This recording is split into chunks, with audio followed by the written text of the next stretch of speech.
Hola, bienvenidos a Justicia y a Trabajo, el espacio donde analizamos a fondo los casos que han marcado un precedente en el derecho laboral peruano. Yo soy Emerson y junto a mis colegas Jorge y Fischer hoy vamos a sumergirnos en un caso profundamente humano que nos habla de la dignidad del trabajador, del deber del empleador y de cómo la justicia, a pesar de los obstáculos, puede finalmente hacerse escuchar.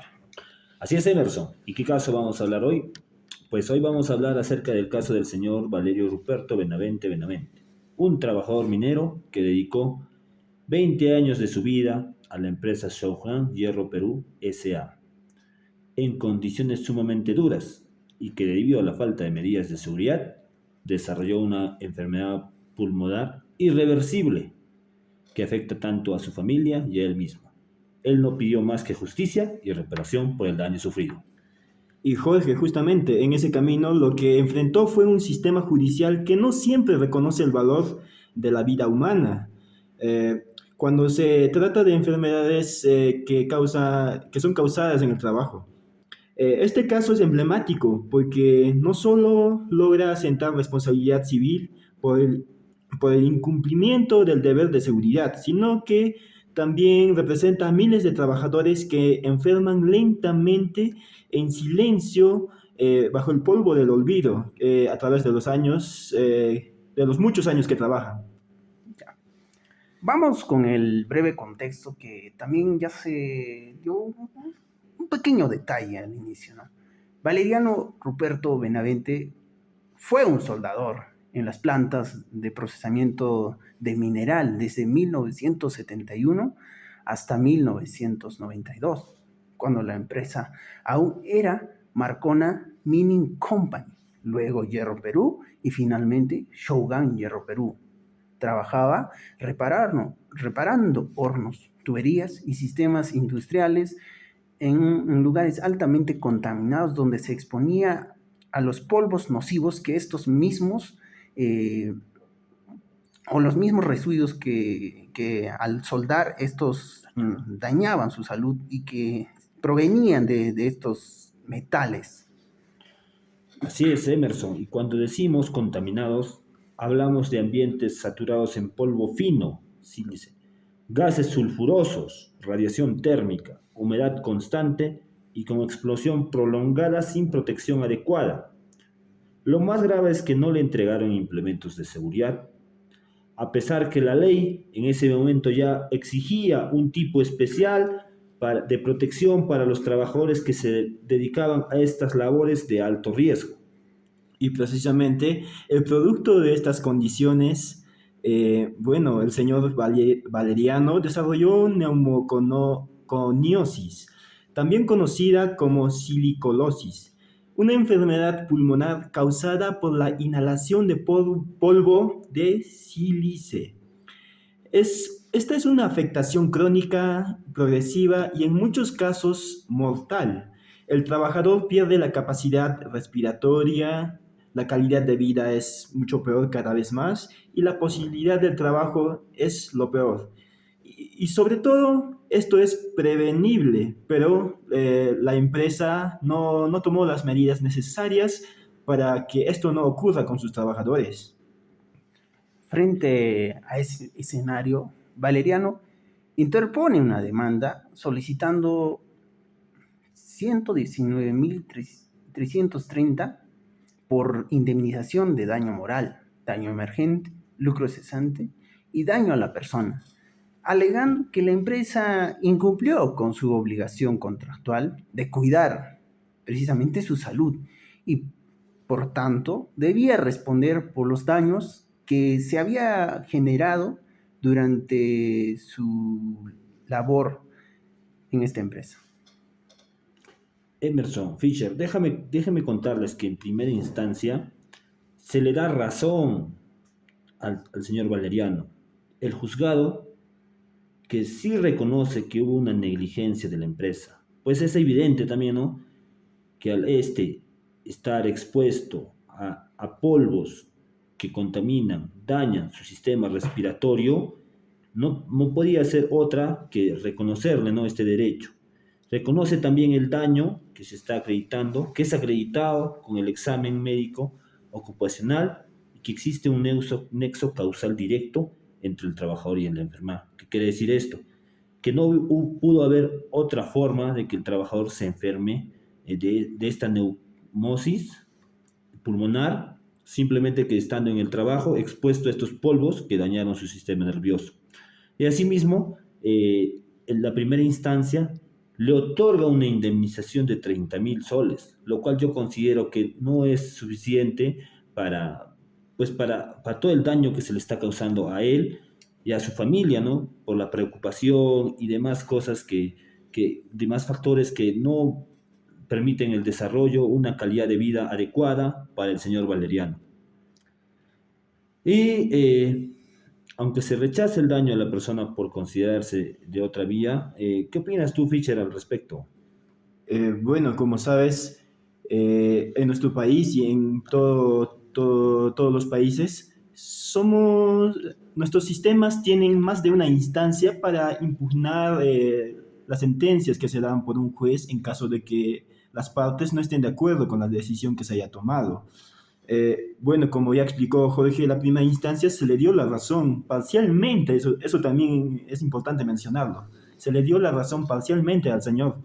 Eh, pero la empresa apeló la decisión de la primera instancia y en la segunda instancia, bueno, la sala de apelaciones revoca esta sentencia, sostiene que el examen médico no indica el grado de menoscabo que que el trabajador no laboró directamente en zonas contaminadas y que no se probó suficientemente el vínculo que había entre el trabajador y la enfermedad. Una postura muy formalista que no considera la complejidad del caso ni la exposición crónica a ambientes tóxicos que pueden tener ciertos trabajadores en ciertos tipos de trabajo, como la minería, por ejemplo.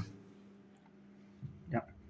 Frente a esa revocatoria, el abogado de Valeriano presenta un recurso de casación ante la Corte Suprema. Y es aquí donde este caso ya se vuelve interesante desde un punto de vista jurídico y asimismo social, ¿no?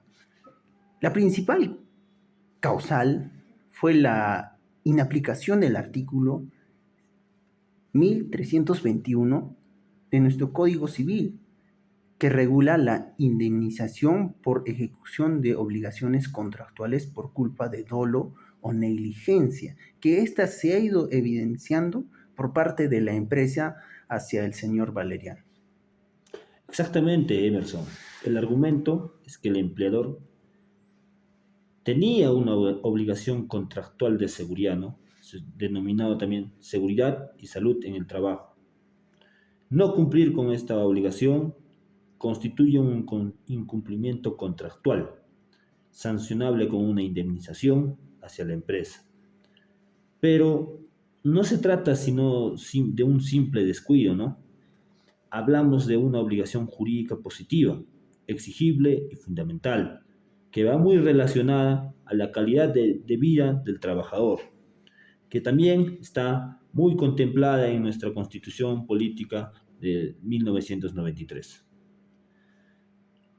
Bueno, también mencionar que además de la norma citada por Jorge, se menciona la inaplicación de normas sobre salud ocupacional y se cita jurisprudencia que ha resuelto casos similares, pero con distinto criterio.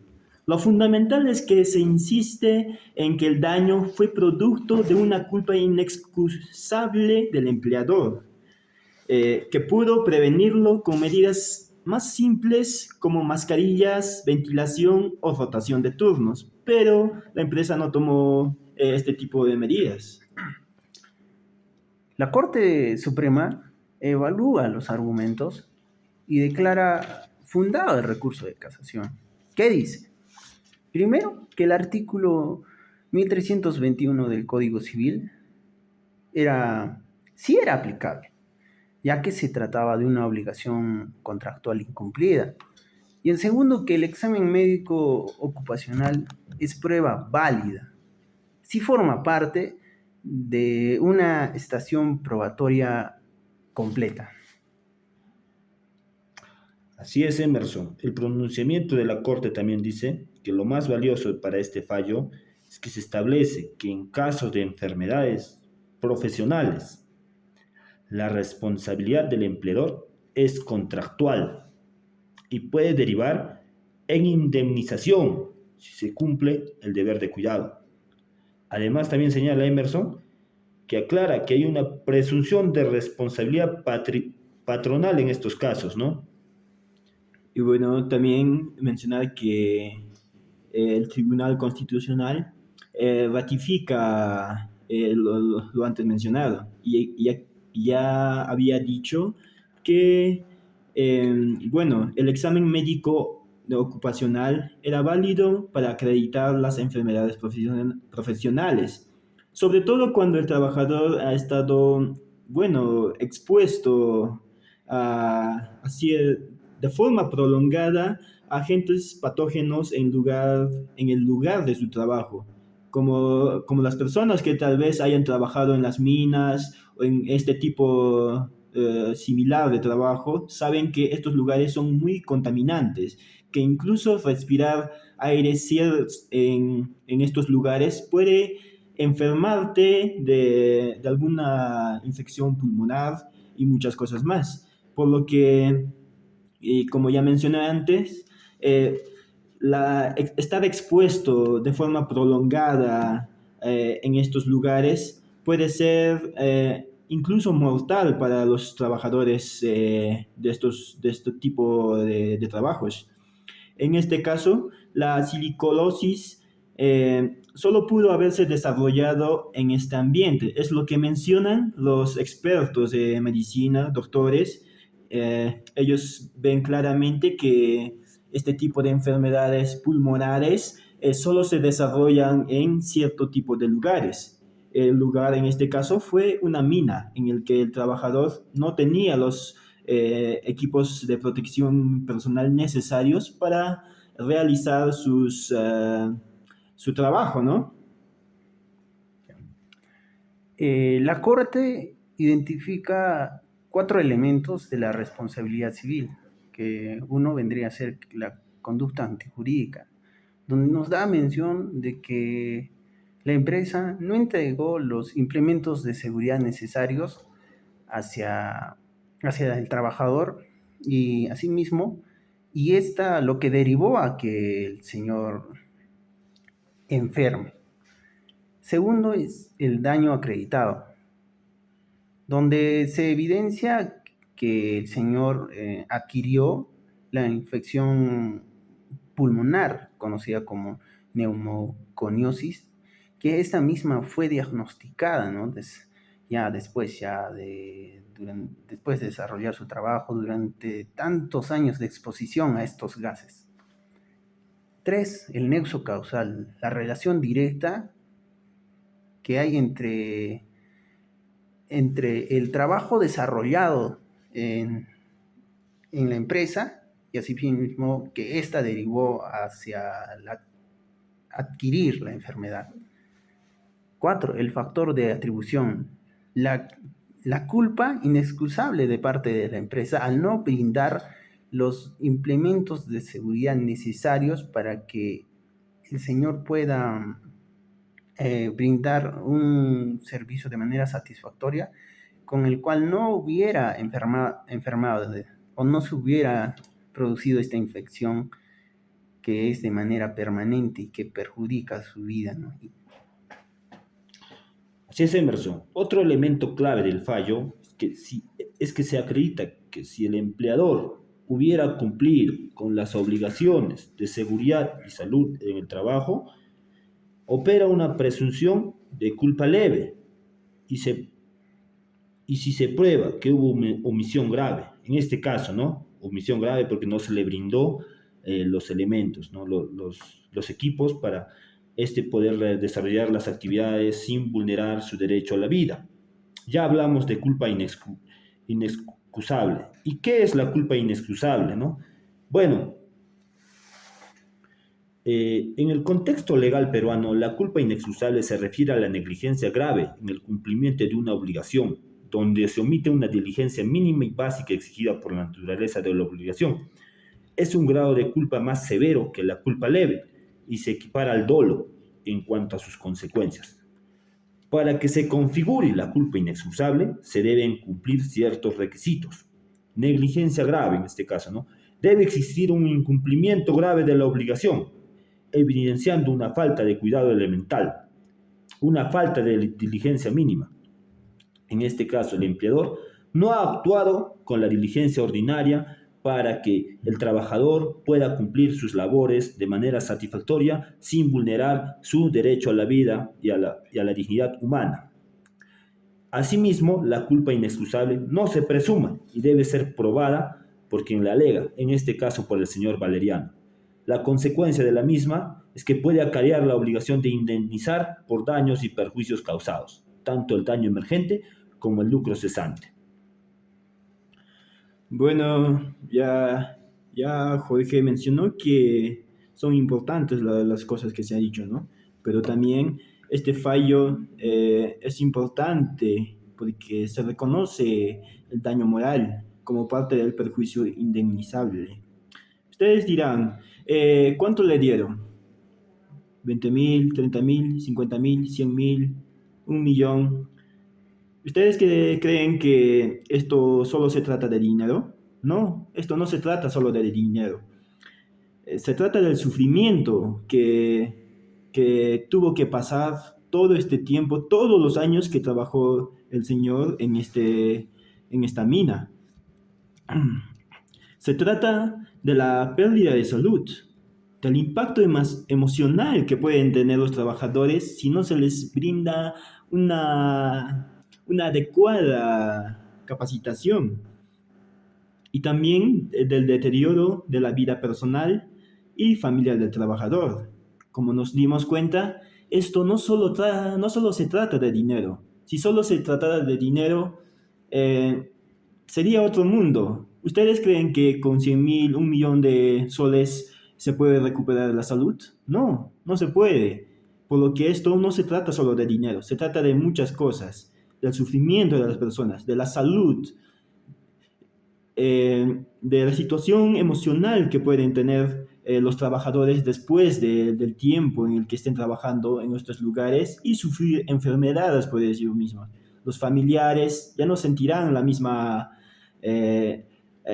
felicidad al ver a su padre, a su madre, a sus hermanos, si los ven con enfermedades como esta, con los que no podrán realizar de forma normal su vida diaria, ¿no?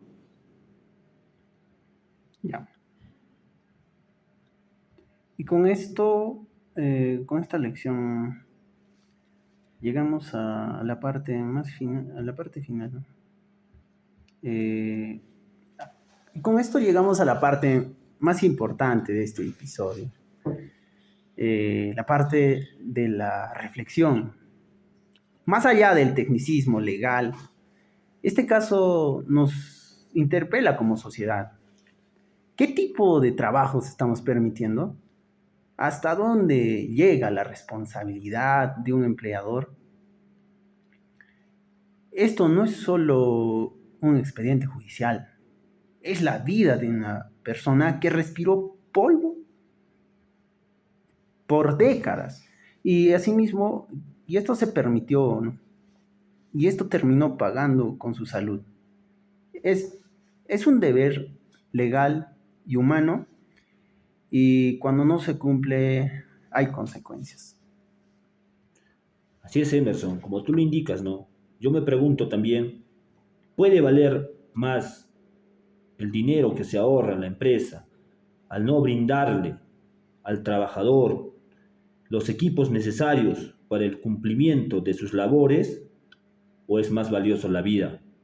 La vida, que es esencia de nuestra Constitución, que está estipulada en el artículo 2, inciso 1, ¿no? Que nos dice que toda persona tiene derecho a la vida y también a su dignidad humana, a su calidad de vida. ¿Hasta dónde han llegado las empresas para tan solo generar riqueza para algunos y vulnerar el derecho a la vida a las condiciones adecuadas a la calidad de vida de los trabajadores. ¿Quiénes sufren? Los trabajadores, sus familias.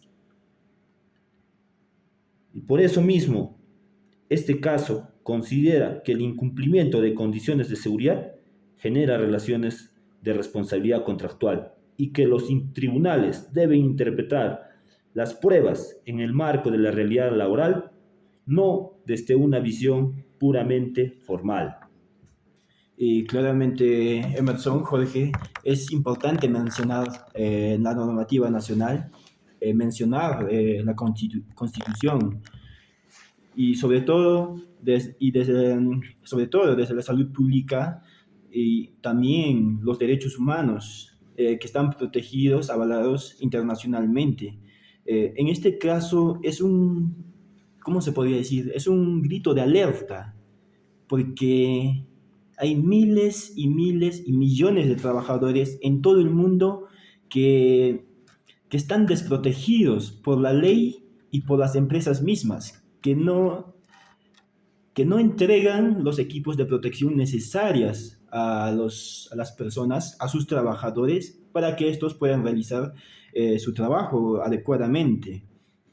Bueno, lo que podríamos decir es que a pesar de que hayan tantas leyes y normativas de cada país en todo el mundo, estas no protegen de la manera adecuada a los trabajadores. Y en sí los trabajadores no denuncian estos casos, por lo que no tienden a acudir a la justicia y posteriormente mueren sin justicia, sin que el mundo se entere de su caso, sin que el mundo le reponga de alguna manera todos los años que trabajaron de forma tan mala, se podría decir.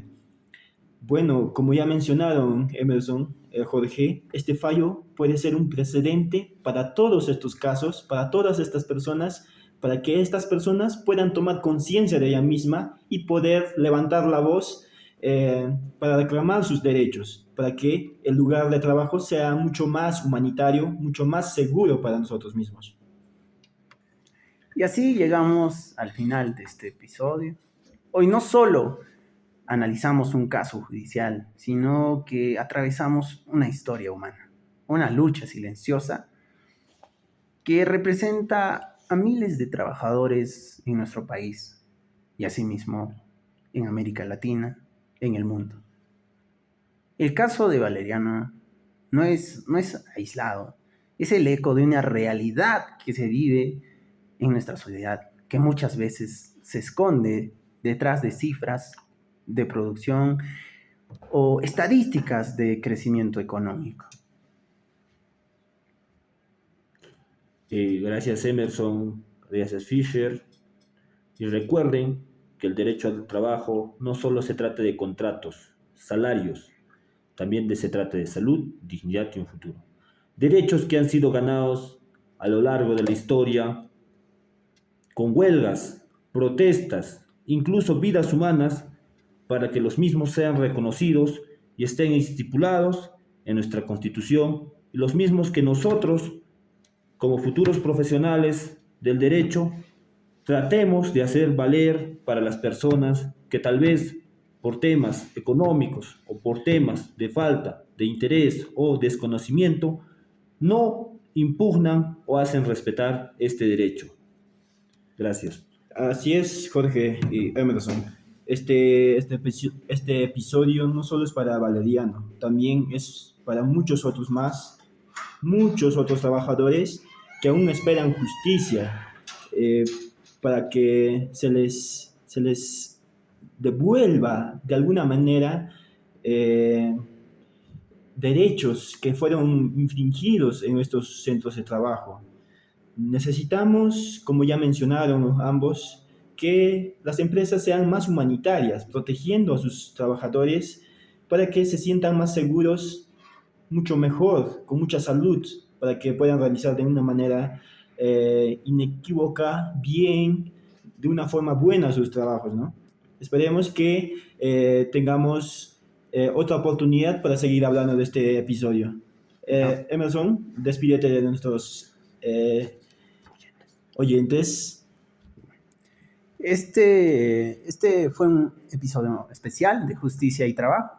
Si te conmovió, si aprendiste, si te hizo pensar, te invitamos a compartir, comentarlo y seguirnos en nuestras redes. Estamos aquí para darle la voz al derecho cuando se convierte en una herramienta de transformación social. Y no olviden de que detrás de cada expediente hay un rostro, una historia, una vida. Nuestra tarea no es olvidarlo jamás. Hasta la próxima y mientras tanto, sigan respirando justicia.